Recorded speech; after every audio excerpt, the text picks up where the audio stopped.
Good morning students, कैसे हैं आप लोग। Welcome to Paras online education classes. आज बच्चों हम लोग शुरुआत करने जा रहे हैं इसका फर्स्ट चैप्टर, जिसका नाम है बेसिक कंसेप्ट ऑफ केमिस्ट्री। और बेसिक कंसेप्ट ऑफ केमिस्ट्री शुरू करने से पहले बच्चों हम लोग बेसिकली बात करेंगे इसके अंदर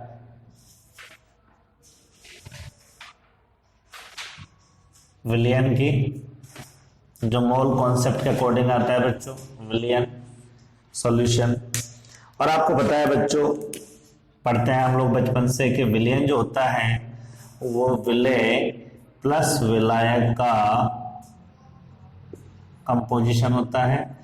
विलेय और विलायक को हम लोग मिलाकर के क्या कहते हैं बच्चों, विलियन कहते हैं।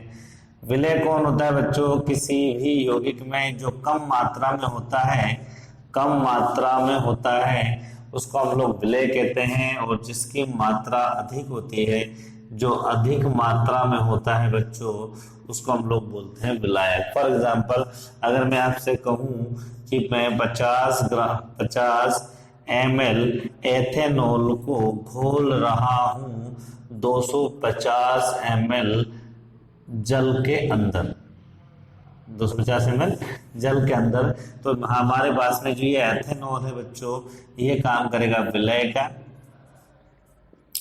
और ये जो 250 ml आपको नजर आ रहा है H2O, ये काम करेगा हमारे पास में विलायक का। अब किसी भी विलायक में आपने कितना विलेय घोला, वो उसकी कहलाती है सांद्रता। क्या कहलाती है बच्चों, सांद्रता, जिसको हम लोग बोलते हैं अंग्रेजी में कंसंट्रेशन। कि विलायक में घोली गई विलेय की मात्रा को कहते हैं हम लोग उसकी सांद्रता। और सांद्रता जो आपने कंपाउंड किसी को घोला, उसको हम लोग कितने हिस्से के अंदर किस तरीके से कैलकुलेट कर सकते हैं। पदार्थ की घोली गई मात्रा को तो घोला जा सकता है परसेंट वेट बाय वेट के अंदर, जिसको हम लोग बोलते हैं द्रव्यमान प्रतिशतता। उसकी सांद्रता को निकाला जा सकता है परसेंट वेट बाय वॉल्यूम में। उसकी सांद्रता को निकाला जा सकता है परसेंट वॉल्यूम बाय वॉल्यूम में। उसकी सांद्रता को निकाला जा सकता है बच्चों ppm में, पार्ट्स पर मिलियन में। उसकी सांद्रता को निकाला जा सकता है ppb में बच्चों, पार्ट्स पर बिलियन में। उसकी सांद्रता को निकाला जा सकता है मोलरिटी में, जिसको मोलरता बोलते हैं बच्चों, मोलरता। इसी तरीके से उसकी सांद्रता को निकाला जा सकता है बच्चों मोलैलिटी के अंदर, जिसको हम लोग कहते हैं मोललता। इस तरीके से उसकी सांद्रता को निकाला जा सकता है बच्चों नॉर्मलिटी में, नॉर्मलिटी जिसको बोलते हैं हम लोग नॉर्मलता।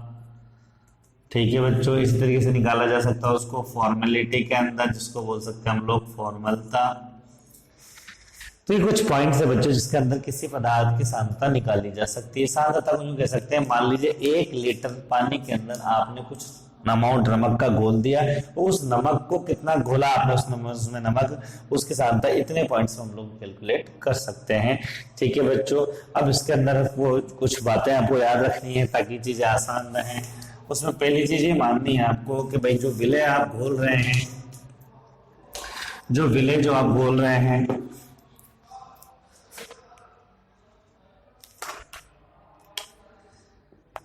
विलेय जो घोल रहे हैं उसको मान लीजिए मैं मान लेता हूं A, और जो विलायक घोल रहे हैं उसको मान लेता हूं बच्चों, मान लीजिए मैं B।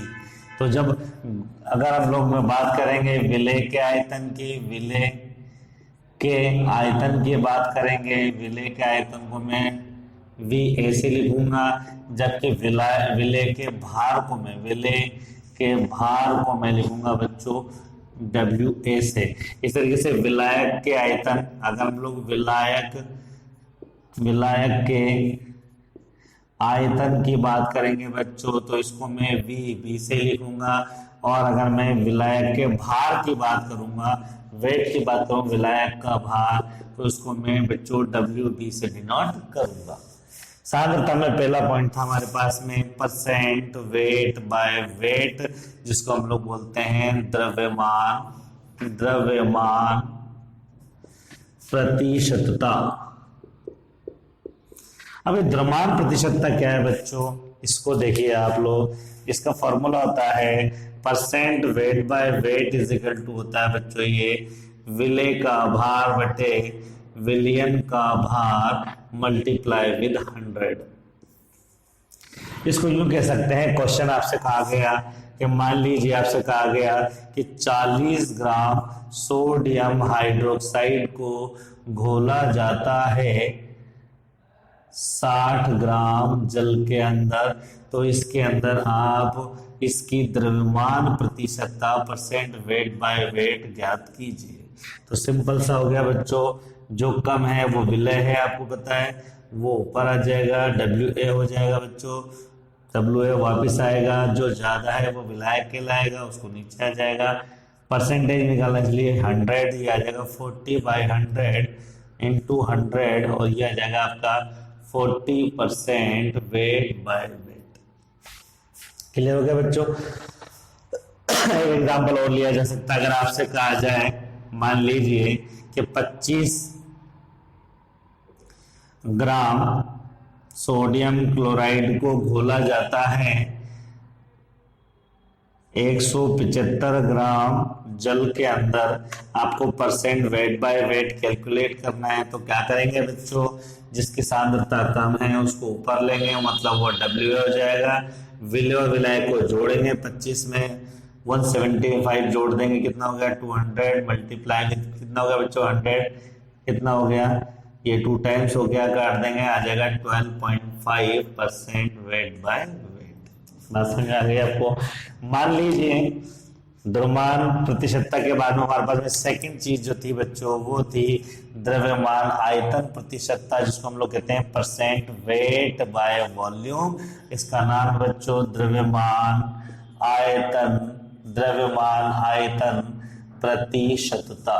तो हेडिंग लिखिए सेकंड, द्रव्यमान आयतन प्रतिशतता परसेंट वेट बाय वॉल्यूम। इसको अगर समझने के लिए बच्चों इसका फॉर्मूला क्या होगा, इसका फॉर्मूला होता है बच्चों परसेंट वेट बाय वॉल्यूम बराबर होता है बच्चों WA upon VA plus VB multiply with 100। 100 बच्चों प्रतिशतता की वजह से लगा रहे हैं इसके अंदर।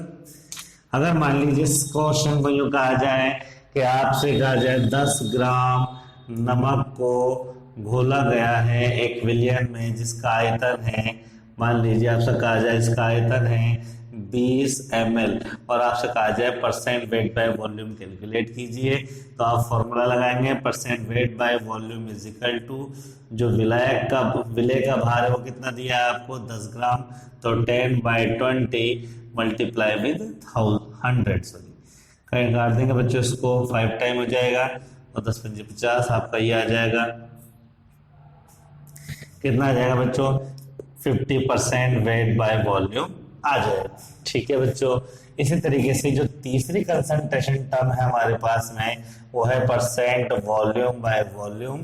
फॉर्मूला होता है बच्चों इसका VA upon VA plus VB into 100। Same type के क्वेश्चन हो जाएंगे, विलय का आयतन दे देगा, विलायक का आयतन दे देंगे, फॉर्मूला रखेंगे और आंसर आ जाएगा बच्चों। ठीक है, यहाँ पे क्वेश्चन आपका ये हो सकता है कि सर यहाँ पर डायरेक्ट आपने 20 कैसे रख दिया, यहाँ पर इसको 10 को 20 को जोड़ा क्यों नहीं, क्योंकि ध्यान रखना है बच्चों यहाँ पर ये विलियन का आयतन दिया हुआ है, मतलब VA प्लस VB एक साथ दिया हुआ है। ठीक है, और वैसे भी आपको पता ही है ML में और ये ग्राम में, तो वैसे भी आप जोड़ नहीं सकते क्योंकि सेम डिजिट्स यहाँ पर में जुड़ती हैं। बात क्लियर हो गई बच्चों? इसके बाद में फोर्थ जो हमारे पास में आती है कंसंट्रेशन टर्म, उसको हम लोग कहते हैं PPB, नाम है इसका PPM, नाम है इसका बच्चों पार्ट्स पर मिलियन।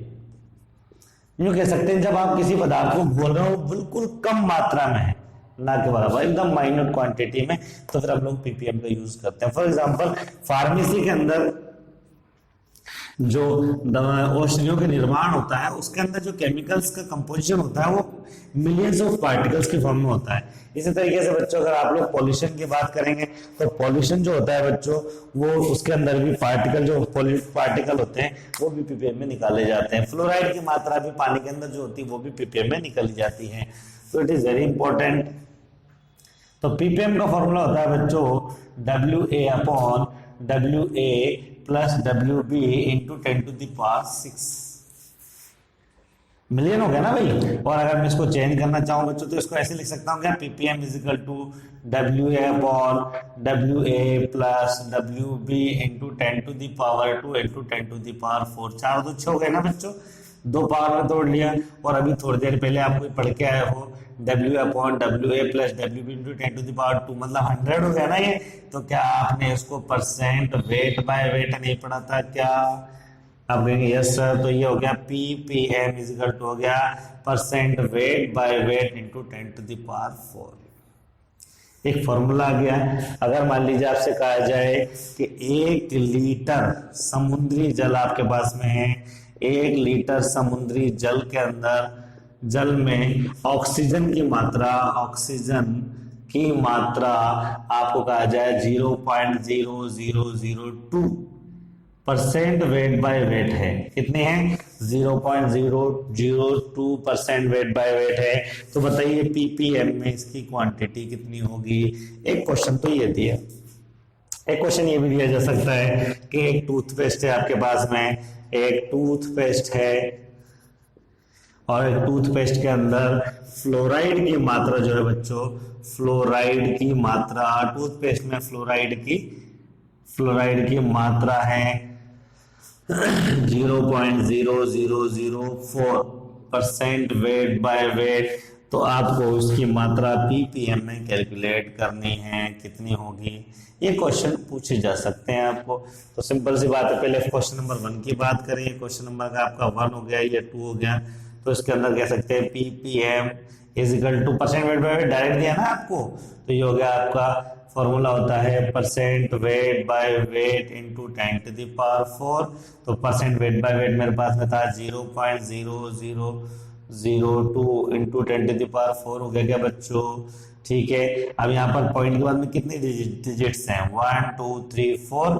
तो यहाँ 4 डिजिट हम लोग नीचे लगा देंगे और ये 4 0 से 4 0 कैंसिल हो जाएगी, मतलब केवल 2 बच गया। पॉइंट तो हटा ही दिया ना आपने, तो आंसर आ जाएगा आपका 2 ppm।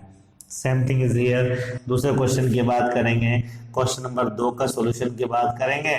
तो वही इसके अंदर बात करेंगे percent weight by weight into 10⁴ हो गया बच्चों। ठीक है। तो परसेंट वेट बाय वेट कितना दिया मेरे पास में? 0.0004 इंटू 10⁴ हुआ क्या बच्चों? बताइए।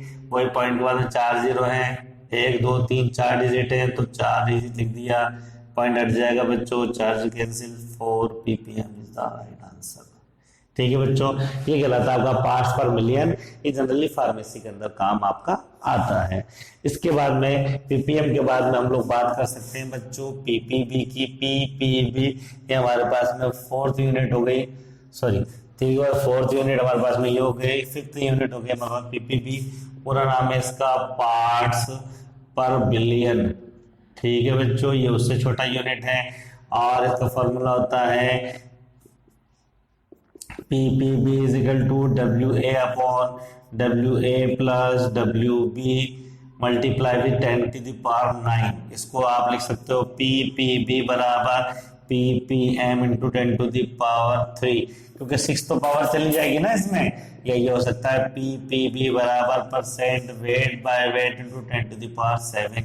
तो डायरेक्ट क्वेश्चन के आंसर निकाले जा सकते हैं फॉर्मूले से। तो अब तक हम लोगों ने पढ़ा इसके अंदर परसेंट वेट बाय वेट, द्रव्यमान प्रतिशतता, परसेंट वेट बाय वॉल्यूम जिसको हम लोगों ने बोला द्रव्यमान आयतन प्रतिशतता, फिर परसेंट वॉल्यूम बाय वॉल्यूम जिसको हमने कहा आयतन प्रतिशतता। उसके बाद पढ़ा हम लोगों ने पीपीएम पार्ट्स पर मिलियन। उसके बाद पढ़ा बच्चों हम लोगों ने पीपीबी पार्ट्स पर बिलियन। ठीक है। उसके बाद में एक इंपॉर्टेंट टॉपिक आता है इसके अंदर जिसको हम लोग बोलते हैं मोलरता। क्या बोलते हैं बच्चों? मोलरता, मोलरिटी। और अगर मोलरता की बात करें बच्चों, आपको पता है तो मोलरता क्या होती है? क्या होती है बच्चों मोलरता?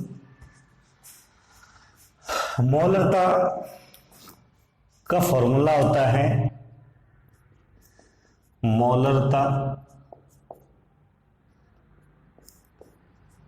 मोलरिटी बोलते हैं अंग्रेजी में इसको, मोलरिटी। फॉर्मूला होता है इसका मोलरता बराबर विलेय के मोल बटे विलियन का आयतन, विलियन का आयतन इंटू 1000। ये 1000 बच्चों आपको तब लगाना है जब ये आयतन ml में हो, अगर ये ml में नहीं हो तो 1000 आपको नहीं लगाना है। मोलरता की सिंपल परिभाषा हो गई कि 1 लीटर विलियन में उपस्थित, इसको 1 लीटर मान रहा हूं मैं, 1 लीटर विलियन में उपस्थित विलेय के मोलों की संख्या को हम लोग बोलते हैं उस विलियन की मोलरता। और जब भी मोलरता के क्वेश्चन आएंगे बच्चों आपको, तो मोलरता के क्वेश्चन को आपको कैलकुलेट नहीं करना है। आपको ऐसा क्यों? क्योंकि जब भी मोलरता का क्वेश्चन आएगा तो सबसे पहले आपको मोल कैलकुलेट करने हैं। क्या करने हैं बच्चों? पहले मोल कैलकुलेट करने, तब मोलरता का क्वेश्चन आपको करना है। और मोल कैलकुलेट करने के लिए, मोल का मान निकालने के लिए बच्चों हमारे पास में 3 फॉर्मूले हैं। पहला है भार बटे अणुभार। क्या बच्चों? भार बटे अणुभार, मतलब यूं कह सकते हैं इसको, मैं कहता हूं वेट अपॉन मोलिकुलर वेट। जो पदार्थ क्या है उसका भार कितना है, अणुभार हम निकाल सकते हैं, बताएंगे कैसे निकालेंगे।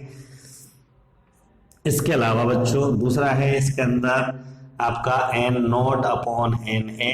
n नोट इसको बोलते हैं बच्चों कणों की संख्या, कणों की संख्या बटे आवोगाद्रो संख्या, आवोगाद्रो संख्या। मान मालूम है बच्चों? मालूम है 6.022 इंटू 10⁻23। और तीसरा पॉइंट है बच्चों को 22.4 लीटर VL अपॉन 22.4 लीटर। तो ये 3 फॉर्मूले हमारे पास में हैं जिससे हम लोग मोल निकाल सकते हैं। पहला है भार बटे अणुभार, दूसरा है n नॉट अपॉन Na कणों की संख्या बटे अवोगाद्रो संख्या, और तीसरा है किसी भी गैस का आयतन, इसको VL बोलते हैं बच्चों, गैस का आयतन 22.4 लीटर का अगर भाग लगा देंगे तो उसका से हम लोग मोल निकाल सकते हैं। भार आपको देगा, अणुभार के लिए आपको याद रखना है हाइड्रोजन का अणुभार आपको 1 लेना है, उसके बाद में चलेंगे लिथियम का आपको 7 लेना है, उसके बाद में अपन चलेंगे बच्चों कार्बन का आपको 12 लेना है, नाइट्रोजन का आपको 14 लेना है। अणुभार बता रहा हूँ आपको याद रखने हैं। उसके बाद में ऑक्सीजन का बच्चों 16 होता है। उसके बाद में आगे चलेंगे हम लोग बच्चों तो सोडियम का आपको 23 लेना है, ठीक है। उसके बाद में आगे चलेंगे बच्चों आपको सल्फर का 32 लेना है, क्लोरीन का आपको 35.5 लेना है। उसके बाद में आगे चले बच्चों, क्लोरीन के बाद में आपको लेना है इसके अंदर पोटेशियम का आपको 39 लेना है, कॉपर का आपको 64 लेना है, Ag का आपको लेना है 108। कितना लेना है बच्चों? 108 लेना है आपको, ठीक है। ये कुछ मॉलिक्यूलर वेट है जो आपको याद रखने हैं, ठीक है। क्वेश्चन बता देता हूं मैं आपको। मान लीजिए आपसे यूं कहा गया बच्चों, एक क्वेश्चन में ये कहा जा रहा है आपसे कि 80 ग्राम NaOH को, 80 ग्राम NaOH को घोल रखा है बच्चों एक विलियन में, जिसका आयतन है, विलियन का जो आयतन है वो दे रखा है आपको बच्चों, आयतन ऑफ सॉल्यूशन दे रखा है 250 ml। आपसे कहा गया यदि 80 ग्राम NaOH को 250 ml विलियन में घोल रखा है तो बताइए इस विलियन की मोलरता क्या होगी।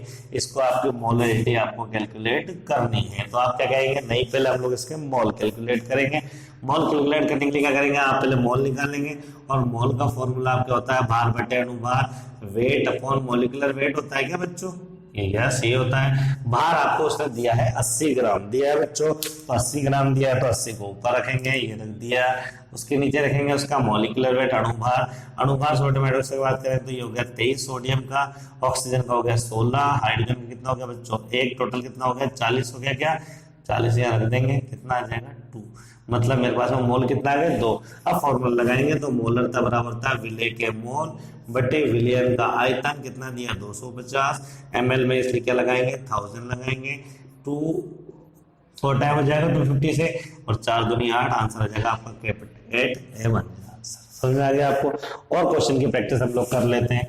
एक और क्वेश्चन देखिए बच्चों। अब आपसे कहा गया जा रहा है, मान लीजिए बच्चों आपसे कहा गया कि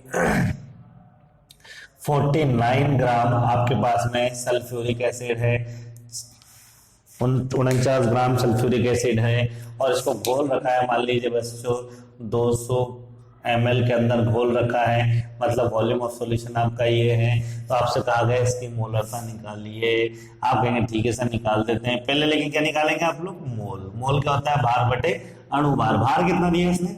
49। अणु भार मुझे निकालना है। हाइड्रोजन का एक होता है, तो 2 है तो 2 हो जाएगा बच्चों। सल्फर का मैंने आपको बताया कितना होता है? 32। ये 32 रखा बच्चों। ऑक्सीजन का मैंने बताया आपको कितना बताया? ऑक्सीजन का 16। 4 है ना लेकिन ऑक्सीजन, तो 16 चौक 64 हो गई है। जोड़ लेंगे कितना आ गया? टोटल 98 हो गया क्या बच्चों? तो ये हो जाएगा अपॉन 98। कितना हो गया? 1/2 काट दिया 0.5 मोल आ गए, तो मोल ऊपर रखेंगे, ठीक है, बटे विलियन का आयतन कितना दिया? 200 ml में है तो 1000 काट देंगे 5 टाइम्स 5 5 से 25, कितना आ गया आपका? 2.5 एम आ जाएगा बच्चों। समझ में आ गया? दूसरा क्वेश्चन समझ में आया? और क्वेश्चन ले सकते हैं, कोई दिक्कत नहीं है, ठीक है। आगे चलते हैं बच्चों, मिटा दूं इसको, चलिए। इसके अलावा एक क्वेश्चन और भी मान लीजिए, मैंने आपसे कहा कि सपोज आपसे कहा गया कि 46 ग्राम एथेनॉल है आपके पास में। 46 ग्राम एथेनॉल को आपने घोल रखा है मान लीजिए बच्चों 500 ml विलेन के अंदर। तो आपसे कहा गया विलेन की मोलरता ज्ञात कीजिए। आपने कहा नहीं सर पहले मैं इसके मोल कैलकुलेट करूंगा, और मोल के लिए फॉर्मूला होता है मोल बराबर क्या होता है? भार बटे अणु भार। भार कितना दिया? 46। अणुभार मुझे निकालना है एथेनॉल का। एथेनॉल का अणुभार निकालने के क्या करूंगा बच्चों में? मुझे मालूम है कार्बन का 12 था, 2 कार्बन है तो कितना हो गया? 24 हो गया। हाइड्रोजन का एक होता तो 6, हाइड्रोजन का 6 हो गया। ऑक्सीजन का 16 होता है, टोटल 16 हो गया बेटा। यहाँ हो गया आपका ऑक्सीजन का अणुभार कितना होता है? 16 ही तो होता है। तो आपका कितना हो गया? टोटल जोड़ेंगे कितना हो गया? 46 हो गया ना भाई। 24 और 6 30 और 16 कितना हो गया? 46। तो कितना आ गया बच्चों? 1 आ गया आपका। तो मोल कितना हो गया? 1। तो यहाँ मेरे पास में कह सकते हैं हम लोग कि मोलरता बराबर हो गया विलेय के मोल कितना है बच्चों? 1 आया आपको। आयतन कितना आ गया? 500 आ गया इंटू 1000, ठीक है, काट दिया, क्या आ गया? 2 आंसर आ गया 2m। बात समझ में आ गया आपको? तो इस तरीके से हम लोग किसी का भी निकाल सकते हैं। क्वेश्चन और ले लीजिए।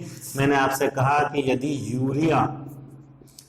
यूरिया कितना लिया मैंने? मान लीजिए मैंने कहा आपसे यूरिया 15 ग्राम है आपके पास में, और आपने इसको घोल रखा है 200 ml के अंदर। आपसे कहा कि जब 200 ml में घोल रखा है, चलो 200 ml नहीं लेते हैं, इसको लीटर वाले में ले लेते हैं। आपसे कहा कि इसको 2 लीटर के अंदर घोल रखा है मैंने, ठीक है। आपसे कहा गया इसकी मोलरता निकाल ली, आपने कहा सर निकाल देते हैं। ये तो आयतन हो गया ना बच्चों, आपको मोलरता निकालनी है। आप क्या करेंगे? पहले मोल निकाल लेंगे, बिल्कुल मोल निकालेंगे। मोल का फॉर्मूला क्या होता है? भार बटे अणु भार। भार कितना है? 15। अणु भार आपको निकालना है। यूरिया का फॉर्मूला है बच्चों NH2CONH2। नाइट्रोजन 2 नजर आ रहे हैं क्या? एक का 14 होता है, दूसरे का भी 14 हो जाएगा। हाइड्रोजन का एक होता है 4 हाइड्रोजन, तो 4 हाइड्रोजन को हो गया। कार्बन का कितना होता है बच्चों? 12 हो जाएगा। ऑक्सीजन का कितना हो गया बच्चों? 16 हो जाएगा। टोटल कर दें कितना हो गया? 60 हो गया क्या बच्चों?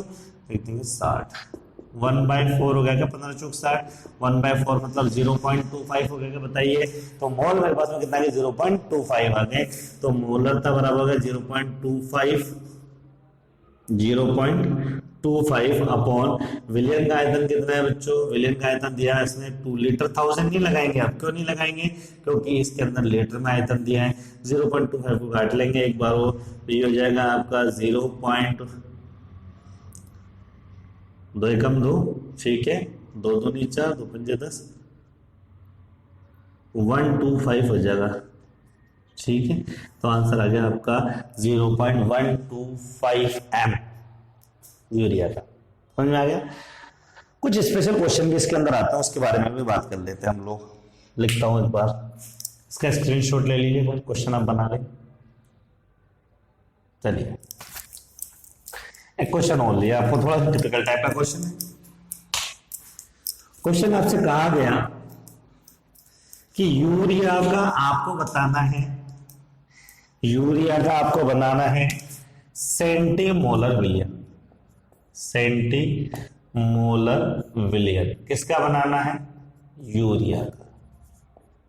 तो यूरिया का सेंटीमोलर विलियन बनाने के लिए कितने ग्राम यूरिया काम में लूं? कितने ग्राम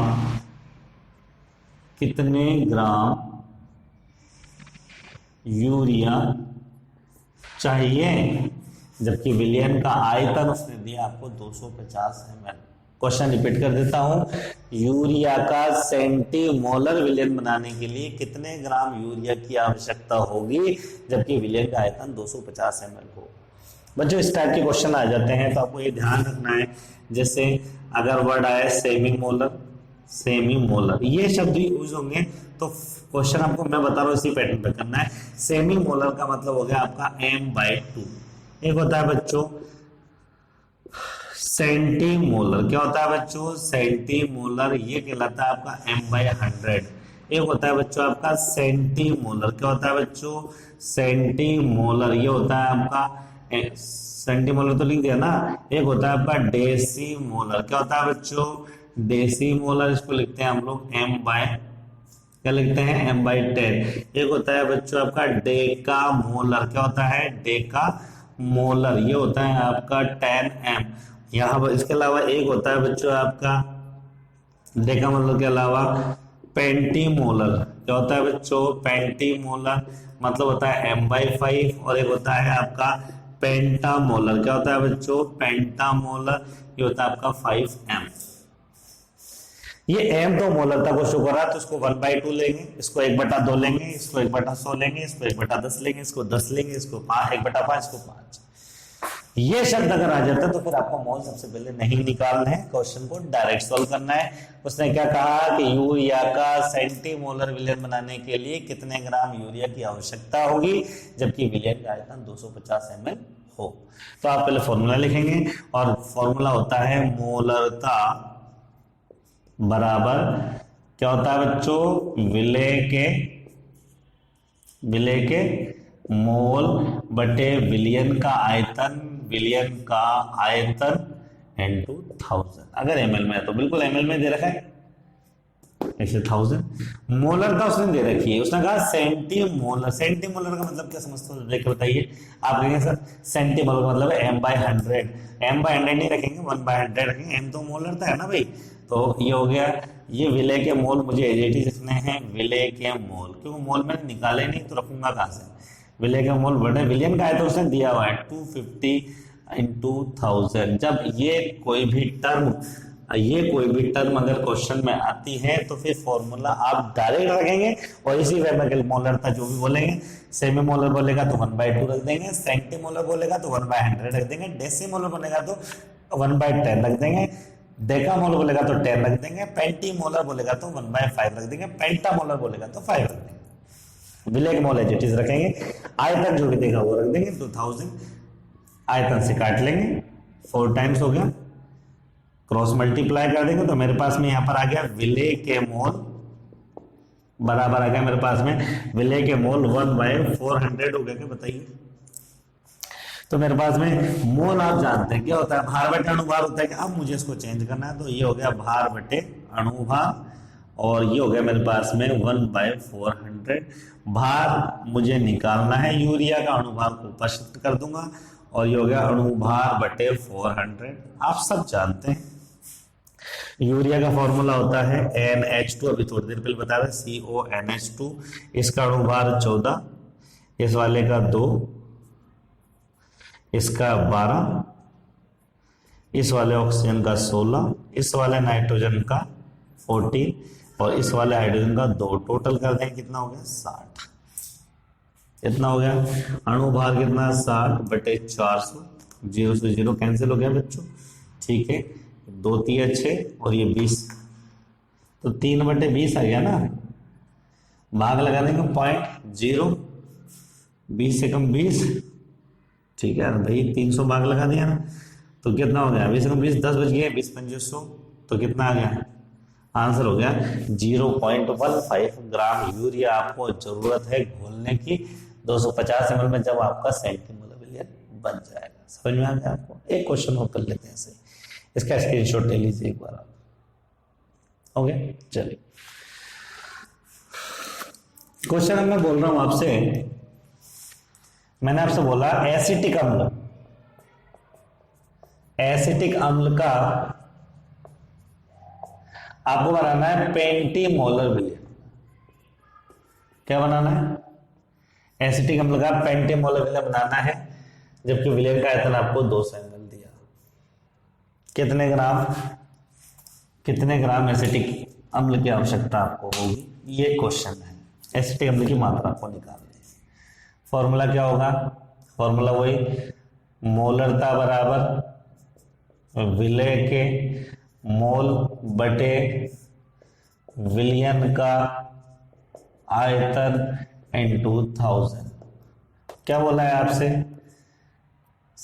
पेंटीमोलर कितना है 1/5, बिल्कुल सही है। एम तो मोलर तक है ना, 1/5 इजिकल टू क्या हो गया आपका, विलय के मोल आपको एज इट इज रखने हैं, विलय के मोल बटे विलयन का आयतन दिया है इसने कितना है 200 इंटू 1000, 4 टाइम कट गया क्या, 5 टाइम, क्रॉस मल्टीप्लाई कर देंगे तो यह जाएगा विलय के मोल बराबर आ गया 1/25 आ गया क्या बच्चों, अरे 25 हो गए ना।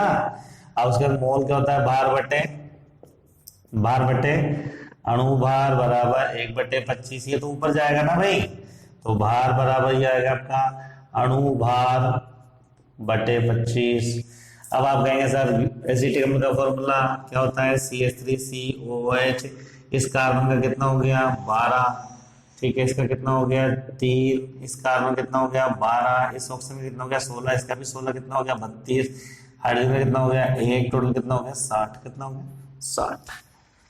60/25 हो गया बच्चों, 25, 5 से काट देंगे, 5 5 2 12 5 60, 5 का भाग लगा देंगे इसके अंदर, 5 दूनी 10, ठीक है बच्चों, 2 बच गया, 5 चौक 20, 2.4 ग्राम, नहीं 5 में 10 हो गया ना, तो उसको बाद में जा रहा, 2 बच जाएंगे, 5 चौक 20 हो जाएंगे, 2.4 ग्राम आपके आवश्यकता होगी। स्क्रीनशॉट ले लीजिए, क्वेश्चन भी देख लेगा, इस टाइप का क्वेश्चन और करा देता हूँ फाइनली। क्वेश्चन है आपको,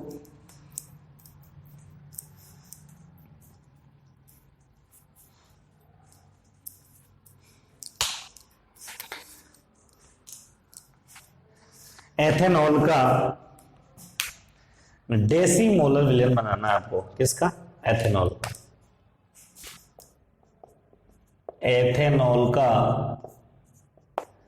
डेसीमोलर विलयन बनाने के लिए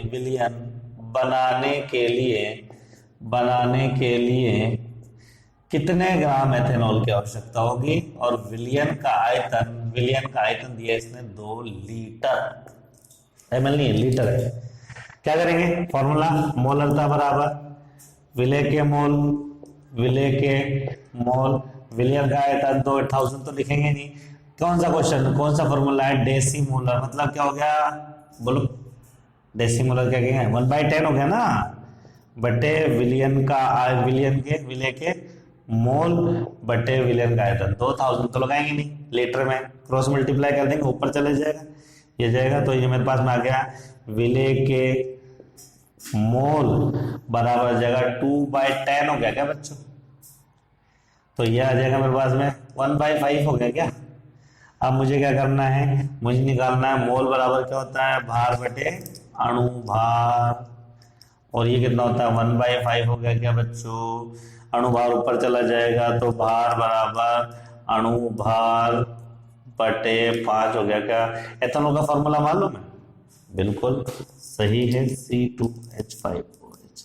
कार्बन का कितना हो गया 24, हाइड्रोजन 5 और 1 6, ऑक्सीजन का कितना हो गया 16, कितना हो गया 46, तो 46 डिवाइडेड बाई 5, 5 नाम 45, 5 दूनी 10, ये हो गया आपका 9.2 ग्राम।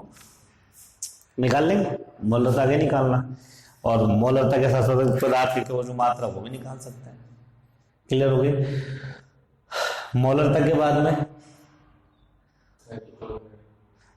बाद में बच्चों आगे चलते हैं इसके अंदर, मोलरता के बाद में हम लोग चलते हैं मोललता के बारे में। किसके बारे में बात करें बच्चों, नेक्स्ट हेडिंग लिखिए मोललता। क्या लिखिए बच्चों, मोललता, हेडिंग डालिए मोललता।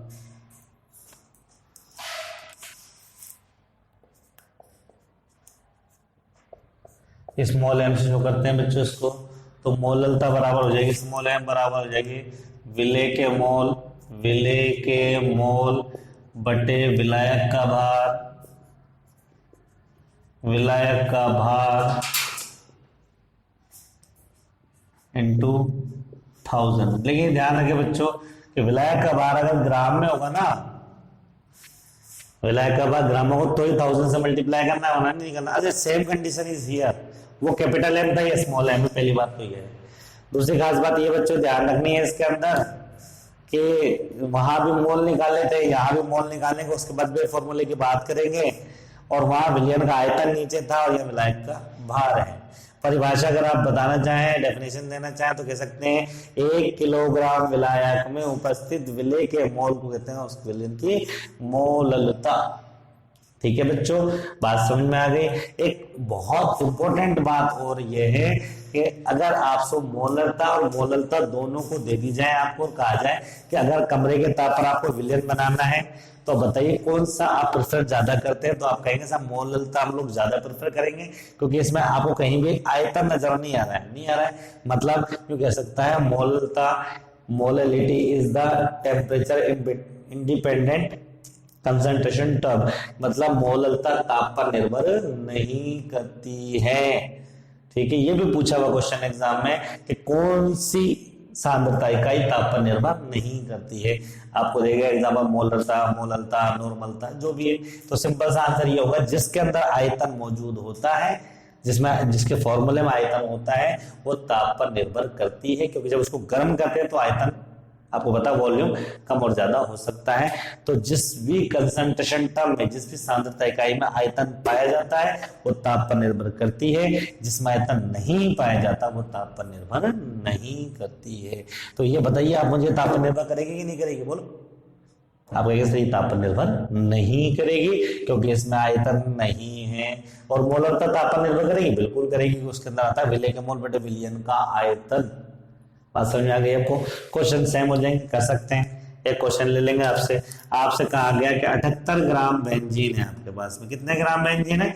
78 ग्राम बेंजीन है, C6H6 सॉरी 78 ग्राम बेंजीन है आपको, और आपने इसको घोल रखा है पानी के अंदर, जिसका आयतन है, जिसका विलायक जो है, जिसका भार है, आपने कहा विलायक है उसका भार है उसका 400 ग्राम, और आपसे कहा गया आप इसके अंदर आपको निकालना, उसकी मोललता निकालनी है आपको।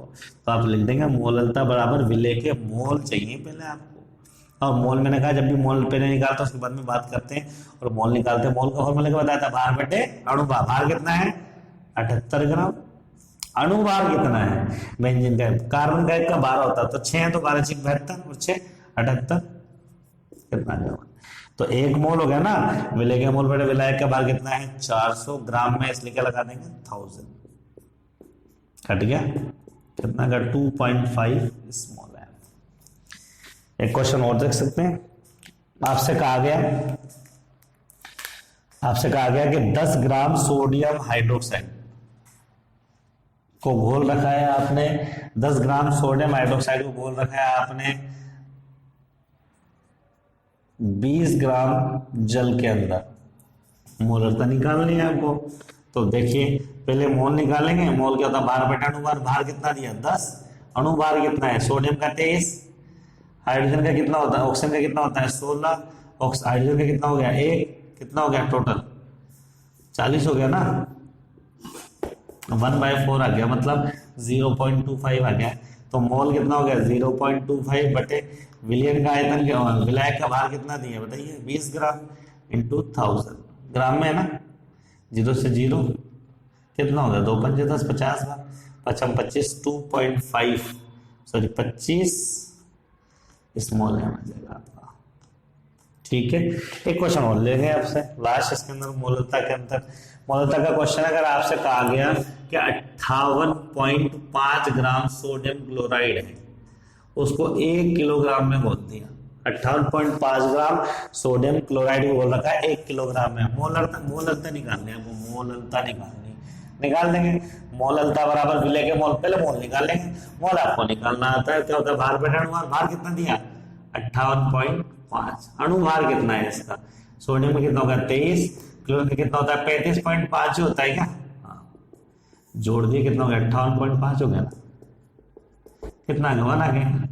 तो मोल कितना हो गया, 1 बटे विलायक का भार कितना है, 1 किलोग्राम है, एक ही रखेंगे यार, 1000 से मल्टीप्लाई थोड़ी करेंगे, किलोग्राम में ना, कितना 1 है।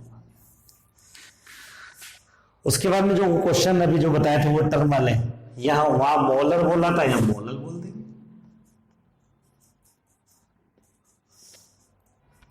सेमी मोलर, सेंटीमोलर और स्मॉल एम कैपिटल एम क्या आ जाएगा, स्मॉल एम आ जाएगा। तो पुराने वाले क्वेश्चन सारे कर लेना आप ऐसे ही। जैसे यूरिया का सेमी मोलर विलियन, सेंटीमोलर विलियन बनाने के लिए कितने ग्राम यूरिया की आवश्यकता होगी, जबकि विलियन का आयतन इतने ग्राम है, वहां एमएल था या ग्राम में, सेम क्वेश्चन हो जाएंगे बच्चों। तो आज हम लोगों ने इस शुरुआती चैप्टर के अंदर ज्यादा कुछ नहीं पढ़ा, विलियन क्या होता है ये बताया आपको, कम जो होता है उसको विलय कहते हैं, जो ज्यादा होता है उसको विलायक कहते हैं, ये बताया आपको। उसके बाद में सांद्रता कही है कौन कौन सी होती है, उसको निकालने के लिए कौन कौन सी टर्म होती बताया, द्रव्यमान प्रतिशतता, आयनन प्रतिशतता, द्रव्यमान आयतन प्रतिशतता, पीपीएम, पीपीबी, मोलरता और मोलरता। इसके बाद में नेक्स्ट टॉपिक हम लोग बच्चों आगे पढ़ेंगे, नॉर्मलता कैसे कैलकुलेट की जाती है, तापमान निर्भर करेगी या नहीं करेगी उसके बारे में बात करेंगे, फॉर्मलता के बारे में बात करेंगे, और आगे कई पॉइंट्स के बारे में हम लोग बात करेंगे। ओके बच्चों।